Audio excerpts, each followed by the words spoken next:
pertanyaannya, pertama-tama dalam proses adat pernikahan menjelang Natal ini seperti pada umumnya ini dimulai dengan perkenalan muda-mudi. Nah, setelah kedua belah pihak ada kecocokan untuk jenjang pernikahan, maka selanjutnya pihak si laki-laki akan memberitahu kepada orang tua bahwa dia telah ada cocok sama seorang gadis. Maka pihak orang tua mengutus keluarganya untuk menanyakan ke tempat si perempuan apakah benar si perempuan tersebut mau menikah dengan anaknya. Setelah itu biasanya pihak si perempuan tidak langsung mengiyakan, dia mengasih tengah waktu beberapa hari. Setelah itu dia berpesan kepada pihak laki-laki kalau memang cocok, dia berpesan supaya si pihak laki-laki ini datang kembali. Jadi setelah datang pesan dari pihak si perempuan, maka keluarga laki-laki ini mengunjungi ataupun menjumpai pihak si perempuan, menanyakan perihal apakah benar si perempuan mau menikah dengan anaknya. Dan setelah pihak si perempuan mengiyakan, maka pembicaraan dilanjutkan mengenai mahar ataupun tuor, baik itu pernikahan dan sebagainya. Biasanya hal pertama yang disepakati adalah mahar ataupun tuor. Setelah terjadi kesepakatan, maka ditentukan tanggal berapa si laki-laki mengantarkan mahar tersebut. Dan seterusnya, setelah selesai acara mengantar, mahar tersebut dilanjutkan dengan pembicaraan pernikahan. Karena pihak si perempuan tidak mengasihi anaknya dibawa kalau belum menikah. Makanya sebelum gadisnya dibawa, terlebih dahulu dilaksanakan pernikahan. Maka ditentukan tanggal pernikahan. Setelah itu baru sepakati tanggal pesta. Biasanya pihak si perempuan mengadakan pesta, dalam istilah bahasa Mandailing pabuat boru. Setelah tanggal sepakati, maka di tempat pihak si perempuan terlebih dahulu dibuat musyawarah, dipanggil masyarakat sekitar ataupun famili-famili, dibuatlah musyawarah karena mereka mengadakan pesta, dalam istilah Mandailing pesta pabuat boru. Setelah terjadi mufakat, maka pesta dilaksanakan. Demikian juga halnya di tempat si laki-laki, mereka juga akan mengadakan musyawarah keluarga dan beberapa tetangga. Itu namanya pokat mengalap buru. Maka orang itu juga mengadakan musyawarah siapa-siapa yang ikut mengalap buru dan siapa yang tinggal. Dan setelah terjadi kesepakatan, maka mereka pun pergi mengalap buru dalam masa Mandailing ke tempat si perempuan. Setelah sampai di sana, sesuai dengan kebiasaan mereka itu bersanding di pelaminan. Maka setelah tiba waktunya, biasanya setelah selesai sholat zuhur, baru buru ini dilepaskan. Dalam acara tersebut biasanya sebelum berangkat, pihak keluarga ataupun masyarakat di tempat si perempuan memberi nasihat kepada kedua mempelai. Begitu juga dengan keluarga. Dan setelah selesai, maka berangkatlah pengantin. Di tempat si laki-laki sudah ada famili yang menunggu. Dalam bahasa Mandailing, pihak yang menunggu ini disebut mangalu-aluburu. Jadi setelah sampai di tempat si laki-laki, mereka ini disambut oleh pihak keluarga dan famili. Itulah yang mau mengalur-alur tadi. Setelah sampai di rumah, mereka diserahkan kepada masyarakat sekitar. Disitulah dulu tokoh masyarakat ya kayak situ air kahanggi nak pura dan atau bangun. Dan kalau pihak si laki-laki ingat pengalaman pesta, beberapa hari kemudian mereka juga menekan musyawarah. Disitulah dirumuskan tanggal berapa orang pihak si laki-laki ini membuat pesta, berapa keperluan yang dibutuhkan, siapa saja yang diundang, apa saja acara yang akan dilaksanakan. Di situ semua dimusyawarahkan.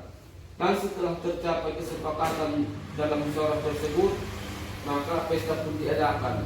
Jadi biasanya diutus untuk menyampaikan pesan tersebut, ada yang diutus anak muda, ada yang melalui telepon seperti sekarang, ada yang melalui surat undangan. Pokoknya disitulah semua disebar undangan.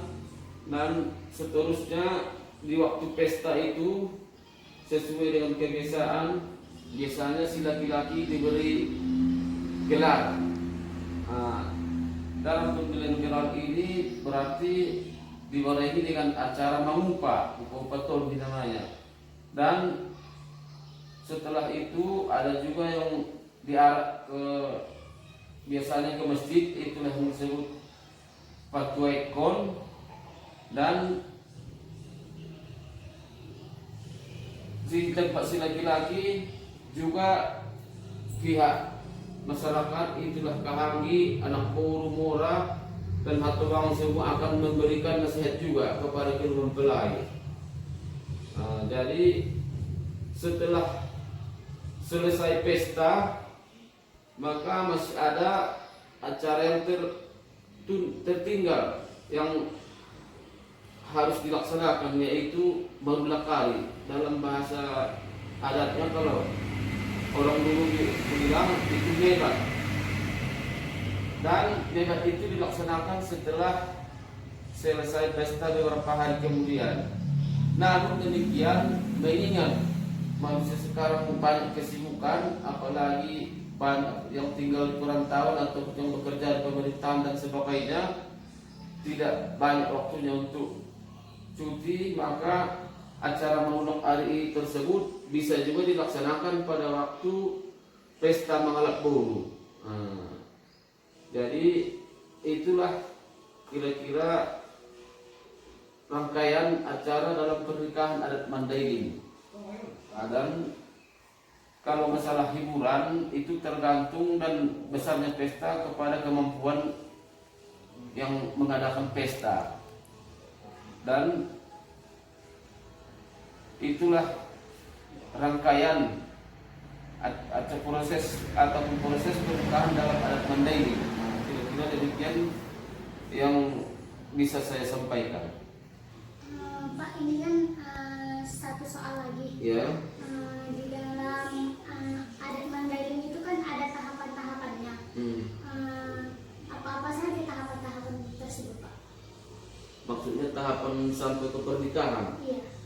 Oh, seperti yang disampaikan tadi, tahapannya berarti seperti biasa itu dimulai dengan perkenalan antara si perempuan dan si laki-laki kan. Mereka ini berteman, bergaul, sudah ada kecocokan, baru pihak si laki-laki menanyakan ke tempat si perempuan. Itu yang pertama. Kalau memang si perempuan cocok, maka pembicaraan dilanjutkan ke yang menyangkut adat dan pernikahan. Itu yang menyangkut adat, itulah yang disebut tali tuor. Mungkin kalau tahapannya seperti yang disampaikan tadi, itulah tahapan-tahapan dalam proses pernikahan ataupun perkawinan dalam adat Mandailing.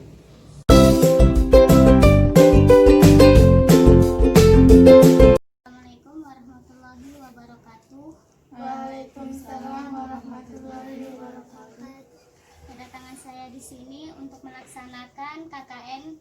Kebetulan saya mendapat judul sosial budaya. Jadi saya ingin memperkenalkan kepada kakak-kakak sekalian tentang bagaimana budaya perkawinan di Panyabungan. Mohon waktunya sebentar ya, Kak.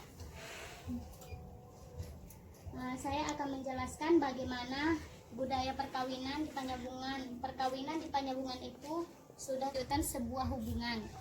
Dan yang kedua, mangaririt boru. Mengarit boru itu merupakan tahapan di mana orang tua mempelai pria akan mencari tahu seluk-beluk sang wanita idaman anaknya tersebut. Ketiga, pada mos hatta, sekali lagi keluarga pria menyambangi rumah kediaman wanita untuk mendapatkan jawaban. Yang keempat, patobang hatta. Inti dari seremoni ini adalah untuk memberi jaminan antara dua belah pihak, keluarga mempelai wanita dan mempelai pria.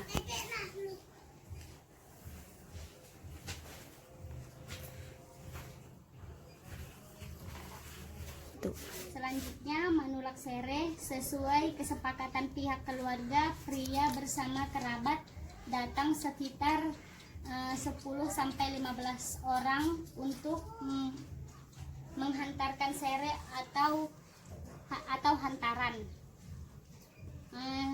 Yang selanjutnya, pangalehen mangan pamunan. Seorang gadis yang akan dinikahi kelak akan ikut bersama suami meninggalkan rumah orang tua, maka untuk melepas kepergian anak perempuannya diadakan makan bersama atau mangan pamunan. Prosesi selanjutnya, horja haruan boru, marpokat haruan boru, mangalo boru dan manjagib boru. Selanjutnya, panaik gondang matani horja, membawa pengantin ke tapian raya. Yang terakhir, mengalehan gorat. Cukup sekian yang dapat saya sampaikan, kurang lebihnya saya mohon maaf.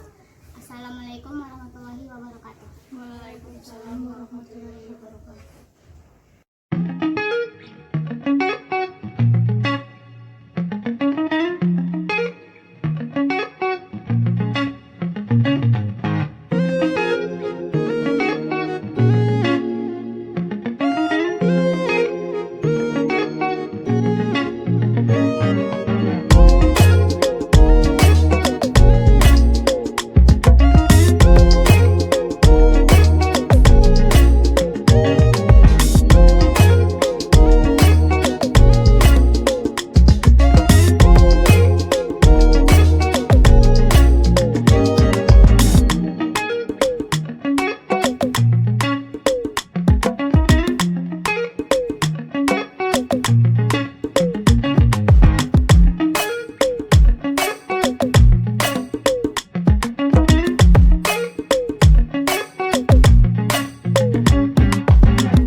Hmm.